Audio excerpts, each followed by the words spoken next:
Thank you very much, Victor, for this very nice presentation, and also for your invitation to this webinar. And also thank you, of course, to the Multimodality Special Interest Group. Okay, well, as you said, today I'm going to talk about multimodal interaction in live online lectures. Indeed, well, what is this? Okay, well, all of us, I think now we are familiar with live online lectures because of the pandemic.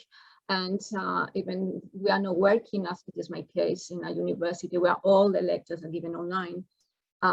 We have some experience, okay, that we didn't have maybe 3 years ago. Okay, so we know that when we talk about live online lectures, we're talking about doing what we are doing right now, in having our students, okay, at the same time with us in class in a digital environment.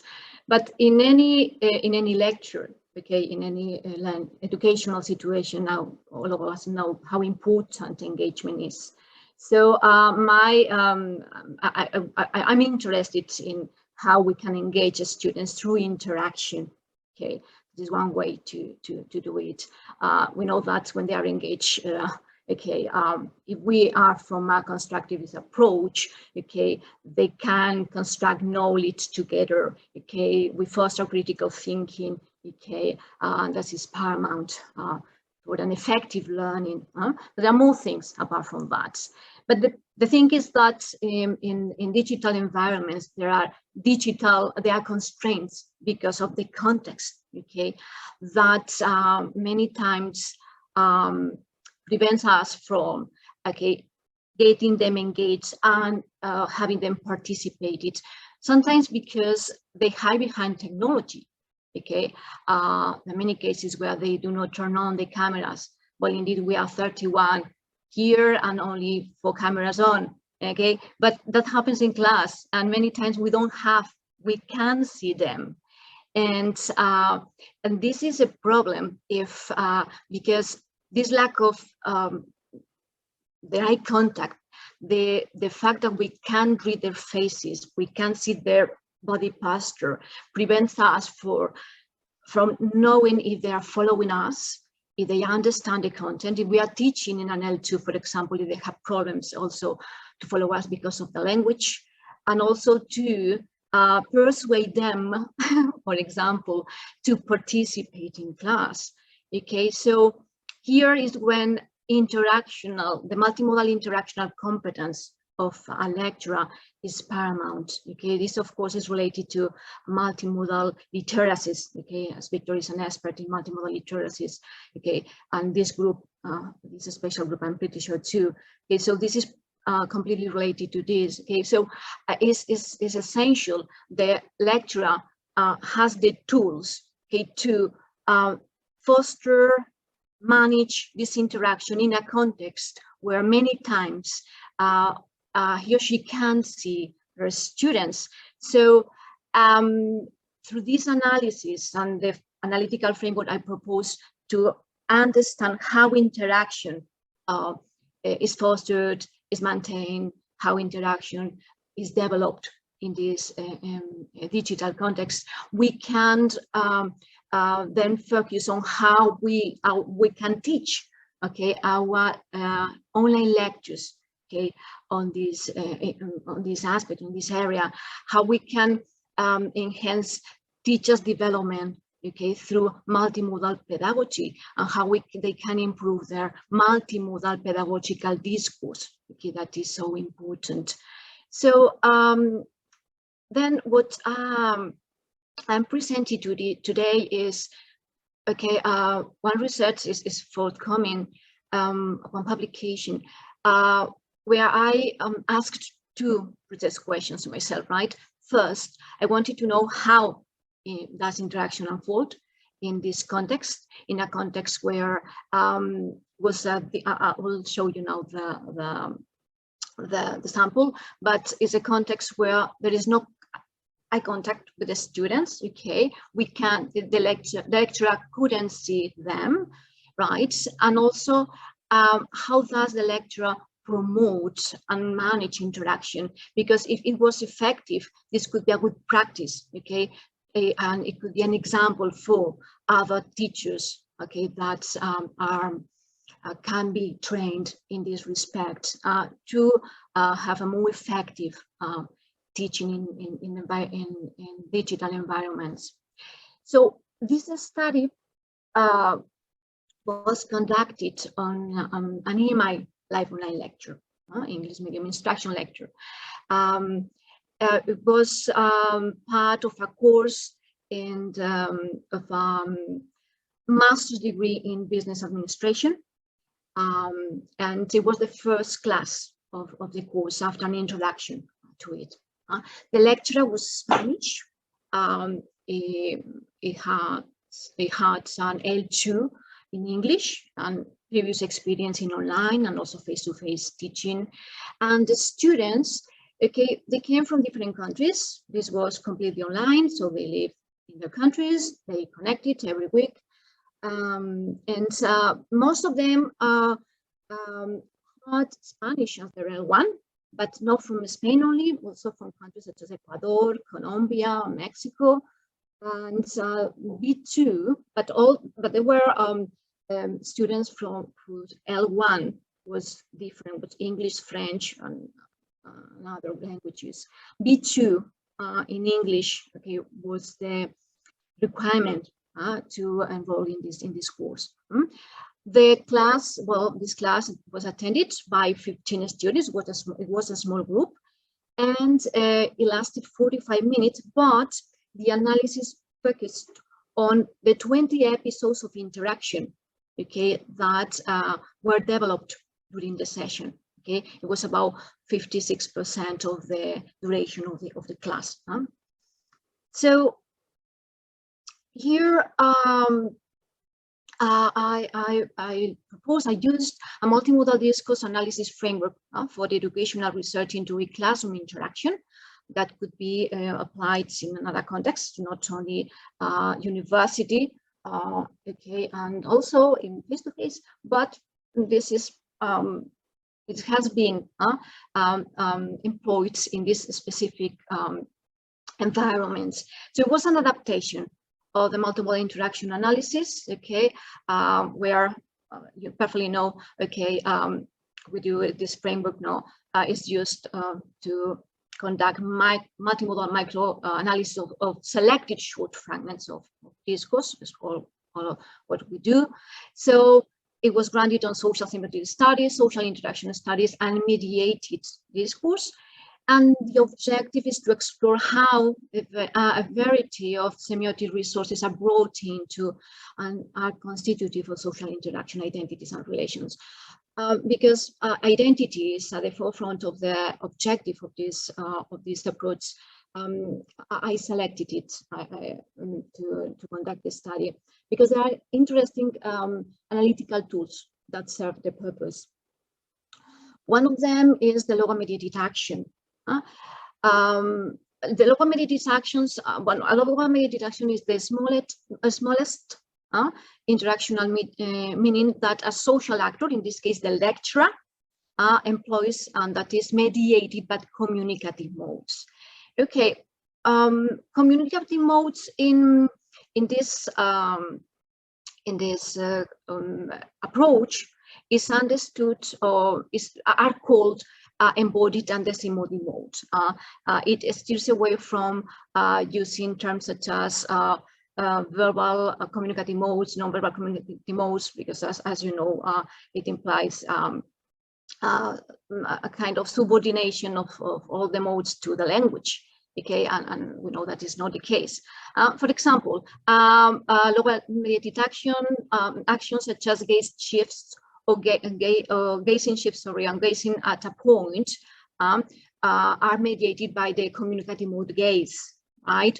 Or all arms, hands, movements, or stillness of hands or fingers, okay, are mediated by the communicative mode gesture. Another interesting tool in this study was, as part of this approach, higher level mediated actions. A higher level mediated action is made up of multiple chains of lower level mediated actions. and it's bracketed by opening and closing. Okay, what is this? Well, the first thing is, that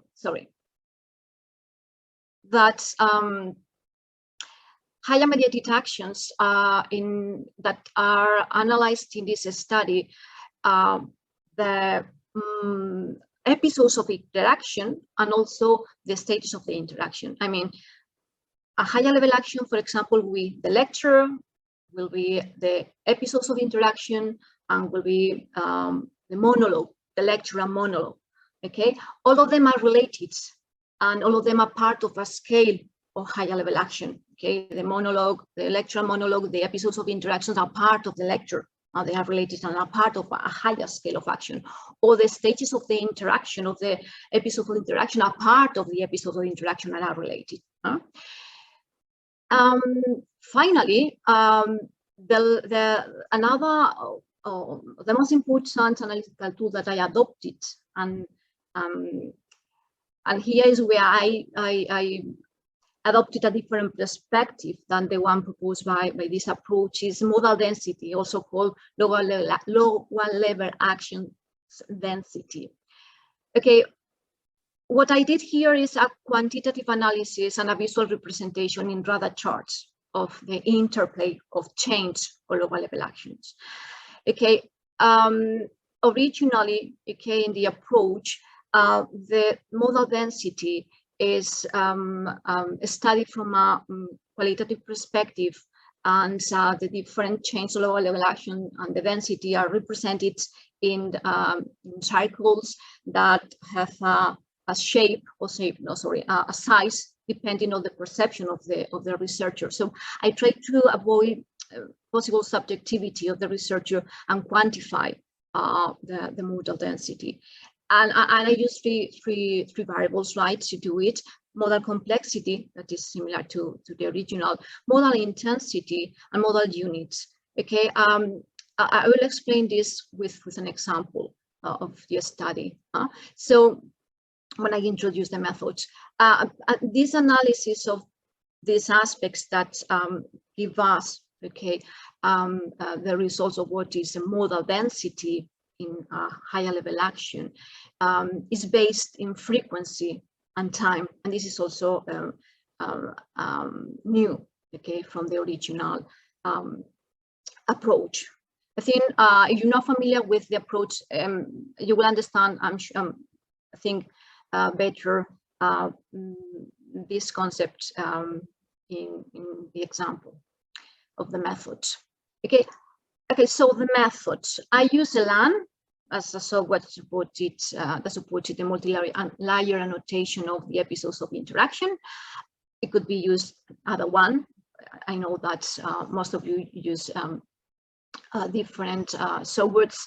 I mean, the important thing is that we can retrieve frequency, okay, of the annotations, and also the beginning time, the end time, and the duration. Okay, this is necessary, okay, to carry out this approach to use this framework that I'm introducing. So then, okay, the first level of annotation were the episodes of interaction, because these constitute the sample of the study. I've selected this because, remember, what I want is to understand how a classroom interaction unfolds and how the lecturer promotes and engages interaction. So to answer these questions, I studied the microstructure and the macro and the microstructure of the episodes of interaction. How? Okay. Regarding the microstructure, okay, remember we have identified all the episodes. So I annotated the stages of the interactions of each episode. Initially, I followed the Sinclair and Cookhouse pattern of interaction, classroom interaction. It has, as you know, the 3 stages: initiation, follow-up, response, follow-up, feedback. But previous research I conducted on live online lectures revealed that the waiting time, okay, lecture waiting time for the learner's response was very important in this context. I would say even more than in face-to-face settings. So that is why I decided, okay, annotate also the waiting time stage, and to explore it in more detail and see if it's really relevant, it is really relevant or not. Okay. So then I also focused on the student's agency. Okay, a first examination of the sample showed that the 20 episodes were initiated by the teacher, by the lecturer. So students only responded to the lecturer questions. So what I did is I annotated the student actions. I mean, if they were still or silent, if they were writing on the chat, because as they didn't turn on the camera, well, they didn't turn on the camera and they didn't use the mic so frequently. Microphone now and then, indeed, only 3 students use the microphone. So then, in general, okay, what they communicated through the chat, the written chat. So these were 3 actions that I annotated. I also notated when the talk appeared in the chat, because I wanted also to know the flow of the interaction, as you can see here, and of course I also identified I assigned an identification number to the students for privacy issue. I mean, to anonymize the data, but to know if they have participated, how many times, etc. As I said, yeah, the flow of the interaction was also examined, considering these annotations. Okay, but this was a description of the flow of the interaction. I will show you the results. Regarding the annotations, what I did is I calculated percentages of frequency and also time. I wanted to know not only how many times one stage was performed or how many times a student was writing on the chat, but also the time, the duration of those actions and the duration of those stages. Okay, regarding the microstructure, I annotated the lower level actions, okay, that created the different stages of the interaction. But I focus only on the lecturer, okay, because I only have the video of the lecturer, because there were not any other one, any other participant turned on the camera. So I only focus on the 3 stages the lecturer participated. That is the initiation, the waiting time, follow-up, feedback. Okay, these were the lower level actions I annotated. They are embodied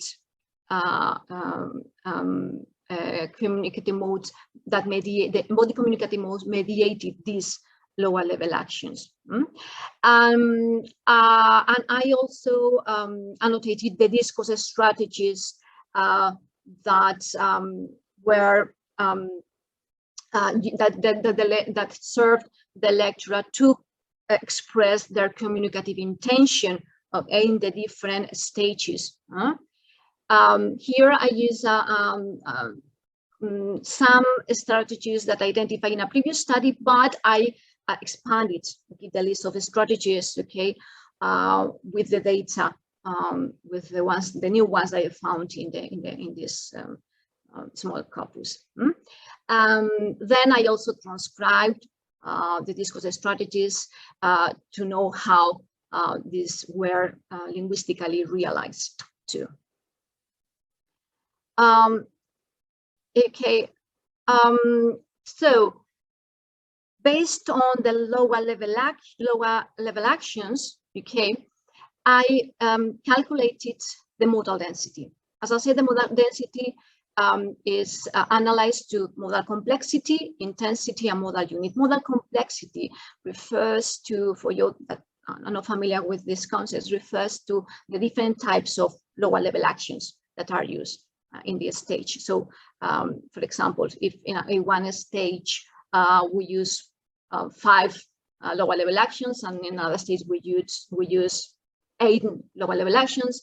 It is an indicator that in that state is modally more dense, right, than the one with less lower level actions, type of lower level actions.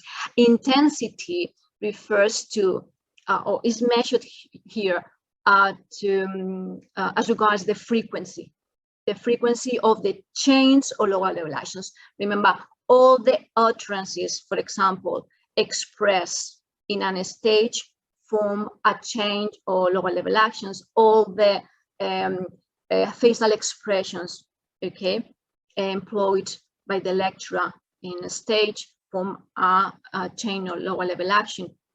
Okay, so it was measured again regarding frequency and also time. And then let me show you this. The frequency and the duration, yeah, is what I was said, was represented in a radar chart. So I use this representation, this type of representation, the radar chart, okay, because this helped me, and of course, to create this radar chart and to analyze the this intensity, okay, and also the modal units. I work only with absolute numbers, okay, because lower level actions, change of lower level actions interplay. So we cannot calculate percentages, but absolute numbers. So then we have this other concept, modal unit, the third concept that defines modal density. The modal units, okay, and that is why I represent intensity in a radar chart, because it helps me to calculate modal unit. Modal unit is the value that the areas formed in the radar chart by the intersection of the frequency and the time, okay, has. I mean, that area is a unit, and I treat this unit as a modal unit, because with a number, and a modal unit of each state, and with a number, two numbers, one for frequency and the other for duration, for time, I will be able to compare, okay, the density. Maybe this is, if you are not familiar with this, maybe it's quite abstract, don't worry, because I will show you an example and you will understand it better if that is the case, that you need more explanations. And GeoGebra was the software that I use to measure this area. Do you follow me so far or not? Are you lost? No. It's okay? Yes, yes, thank you very much. Thank you, Victor. Okay, now let's see my findings. So first question was, how does the interaction unfold?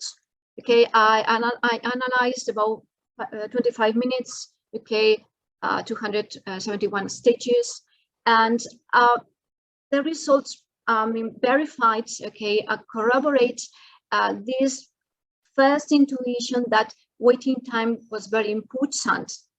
Indeed, I propose the interaction pattern, okay, formed by 4 stages. So waiting time considered as a stage in its own. So initiation, waiting time, response, follow-up, feedback. Why? We'll know a bit more about the waiting time later, but waiting time is a stage that is used, as we know, okay, to promote participation in a digital context. I mean, we have to bear in mind that in this context, where we don't see the students, or even if we see them, it's a context that is mediated by technology, okay? We have issues such as latency, so we have to give them more time for them to respond. If they answer through the chat, they have to write the answers. Sometimes they edit the answers before sending them, okay? And in the software used to give the session, you can see that someone is writing. Again, if there are 2 students writing, you can see their names. But if there are more than 2 students, you can't see their name, but you can see that someone is writing on the chat, okay? But maybe sometimes they are writing and Okay, they take long, they are thinking and you know what they are doing, and you have to wait to see if they eventually send the response or a comment or whatever. But sometimes it's very,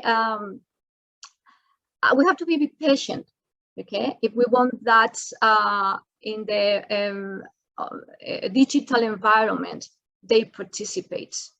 Because we also have the students that are multitasker. These skills are, wow, amazing. They are in the office, they are, well, depends, at work, or they are at home. Sometimes they tell you, I can participate today a lot because I have my kids around. I have 5 kids or 2 kids, or I'm cooking now, or I'm having lunch, and they tell you that to say, my goodness. So the thing is, we have to have this interactional, multimodal interactional competence fully developed to have them engaged and to have our lesson as a priority in all these tasks they are involved too, okay? Because as we don't see them, we don't know if they are there, okay? I don't know if you have a lot of experience or not doing, delivering online classes, but some teachers during the pandemic, they say, okay, sometimes I was saying, is everyone there? Okay, I don't know if you ask this question, okay, because sometimes this called this isolation we have online teachers, but I mean, this can be learned, okay, the strategies that we can use to have them engaged and to participate. And I mean, if they are there, it's because they are interested, okay, if it is not compulsory, they would be doing other things. And in this case, in this course, all the sessions were recorded or are recorded always, so they can watch them later on. But then, yeah, these are aspects that we have to bear in mind. When we ask a question, we have to give them time to respond, to think, to write, sometimes edit, and then share their comments, right? So, and take into account these technological constraints and situations, right? Bear in mind also that it is an interesting finding. That is why I'm saying this is important, because 35% of the stages and the time invested in the interaction was in this stage. Okay, 35% is quite significant. We'll see what happened in this waiting time stage. Okay, then we have okay, regarding the student agency. It was identify a lack of agency in the initiation, in the initiation. Okay, to initiate the interaction. As I said, all the episodes of interaction were initiated by the teacher, by the lecturer. This was the first class, okay? And what happens during the first lesson is crucial for the development of the next sessions. Okay, if they are motivated, if they are, you know, if they participate, if they feel comfortable, okay, the way we talk to them, okay, if we teach with components of emotional intelligence that you know are expressed multimodally, okay, not only with specific strategies that we can use in the design of the activities, but also in the design of the discourse, in designing a multimodal pedagogy with the words we use, with our facial expression, okay, also the questions we ask. All what happened in the first class is central for them to be engaged during that session and participate, and to be eager to come to class and forget about multitasking and focus on what we do at that moment. So indeed, this lecturer seems she did a good job, because was the first time they met. I mean, the lecturer, the students, and the students too. Okay, and 47% of the students participated. It's not only that it was 1 or 2 students Sometimes it happens in class, the only ones that answer the questions and say something, but no, 47%.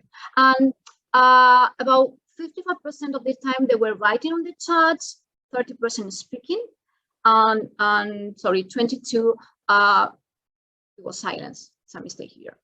So they were quiet or silent. Okay, if they were writing in the chat, it doesn't mean that they share, as I said, a comment or they gave a response, because sometimes they're writing on the chat and eventually nothing appeared on it. Okay, so well, 40 contributions were posted.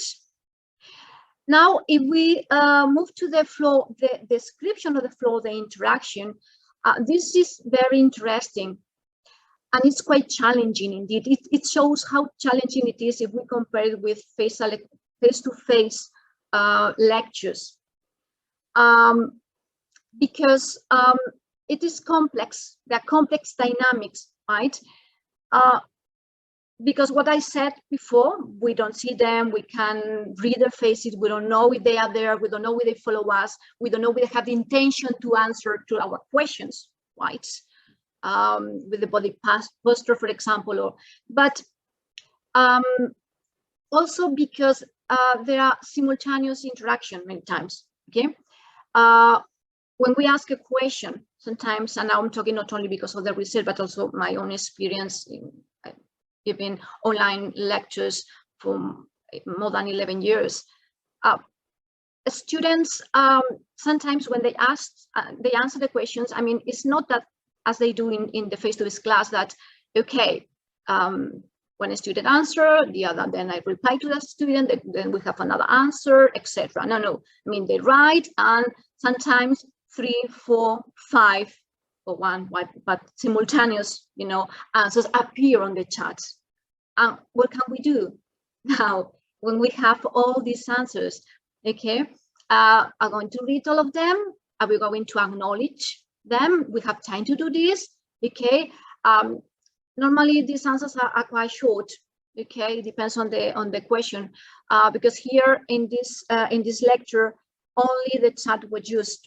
It was the first lecture. Okay, but sometimes we use technology, other softwares where they can give longer responses, and well, that's another way to foster interaction. So this simultaneous interaction, sometimes for a novice and a new lecturer, online lecture, could be challenging too.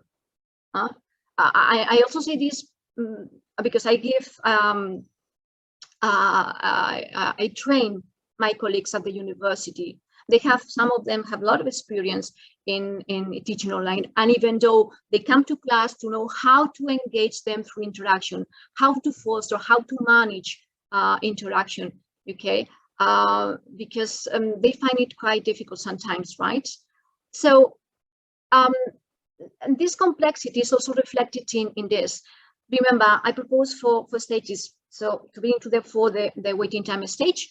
So sometimes the stage is overlapped, sometimes the stage is extended, sometimes the stage is repeated in sequences. What you have here on this figure is a visual representation, okay, of the different actions, the different stages, the different discourse functions in each stage, so that you can see how, you know, there are overlappings, how stages, for example, such as waiting time stage, have different repair strategies, okay, that creates a longer stage, for example. So, and there is a lack of one-to-one correspondence between the number of stages and the episodes. I mean, we don't have an episode formed by 3 stages, 4 stages, okay? Sometimes we have, for example, an initiation, then we have a waiting time, then we have a follow-up, then we have another waiting time, you know? So it's more complex than just 4 stages. Okay. This is the modal density, what I explained before. This is the representation of frequencies, and this is the representation of time. of each stage. This is the radar chart, and as you can see, these are the areas that I mentioned before to calculate the modal unit.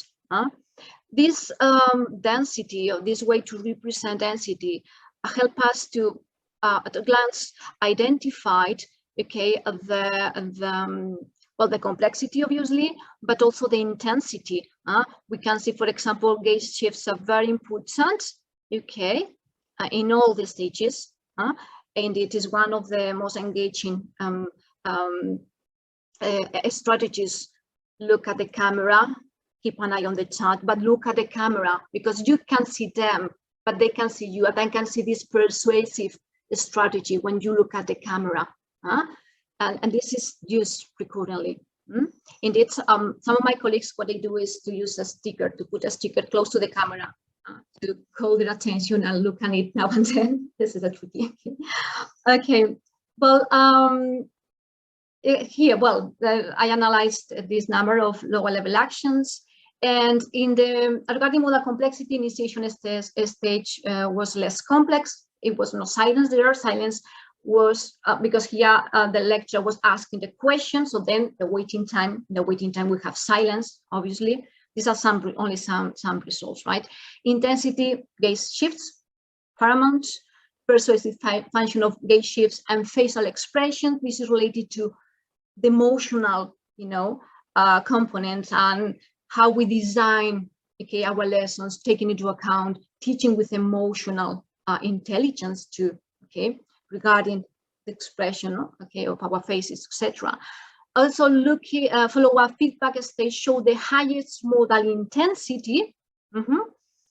Then the analysis of frequency and time was necessary and complementary. Why? Because, for example, in the regarding initiation, if we don't see here in the frequency, initiation is this one, okay? We don't see here in initiation the importance of utterances, but if we have a look at the time, we can see how measuring time, we see the lecturer is speaking most of the time in the initiation stage, okay? With the frequency, the counting just the state, the change of lower level actions does not reveal the importance, for example, of speaking in the initiation stage. Or, for example, in the waiting time stage, silence and talk. Okay, in the waiting time stage is this one in the middle. Okay, silence and talk was, as you can see here, utterances, the frequency is higher. But if we have a look at time, silence and talk is practically the same. And if we check numbers, it is. So the thing is, okay, frequency is good and it gives us a lot of information, but measuring time completes this information that maybe it's something is hidden if we only analyze frequency. Then regarding modal unit, the follow-up stage was the one with a higher modal unit. Remember, higher modal unit is I measured this area, okay, that is formed in its stages, and I consider this the interplay all the here frequencies and time as the modal unit. And then, well, you can compare, for example, modal units, that is just one number, with the rest in the rest of the among the rest of the stages. Okay, then initiation.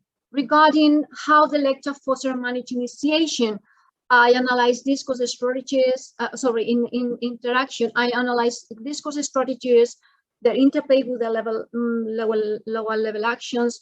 That means I studied specific studies, okay, to see how this multimodality is developed. In initiation, asking a question is the most frequent strategy as expected.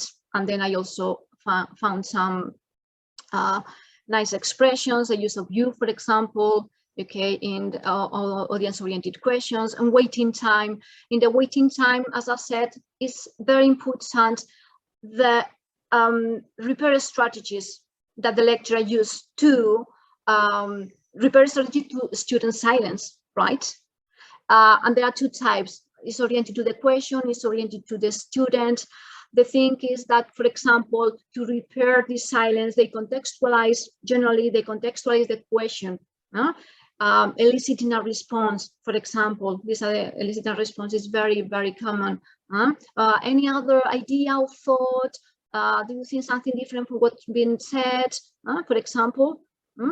And the follow-up, well, I differentiate between follow-up and feedback. Follow-up, for example, managing interaction, building up relationships.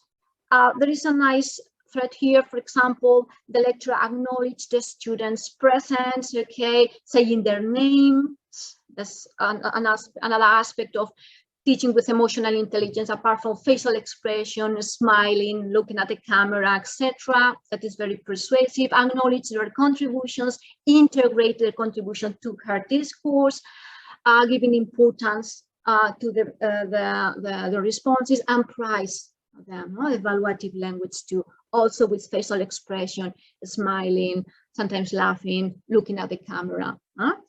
And well, feedback, I focus feedback on scaffolding. In this case, this is EMI, so scaffolding content mainly, but also scaffolding language in the instances I found.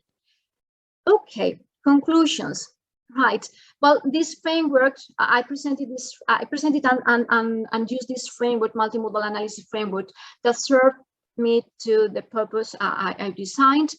I analyzed the macrostructure and the microstructure and helped me to identify these four interaction patterns.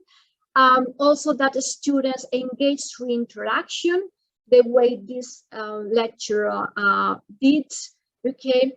And it's nice because it was the first lesson, so it's promised. Okay, there is something that is expected that engagements and interaction will be part of the development of the lessons. Also, it's been brought to the foreground the complexity of the interaction, as I said, and it's very important, I think, considered also the analysis of modal density that the framework also allows. Okay, this visual representation in radar charts, okay, considering in the analysis of intensity and modality. Okay, and also, well, as I said, this multimodal expression, discourse strategies from the quantitative analysis, but also a qualitative analysis in the interpretation of examples. That's what always do we that work with multimodality. And also, I would like to stress the importance of considering in the analysis not only frequency, but also time. With this, I finish. Recommendations for online teaching training, focus on how to manage the complexity, the complex dynamics of the episodes, stress the importance of enhancing the students' engagement through interaction, present different strategies to perform the four stages. They need to expand their repertoire. Okay, focus on how to manage the student silence, the wait time, and also the repair strategies. Foster awareness of multimodal interactive discourse. Pay special attention to the persuasive function of gaze shifts and facial expressions. Stress the importance of looking at the camera and constantly keeping an eye on the chat, and focus on how to teach with emotional intelligence. That's all. Thank you very much.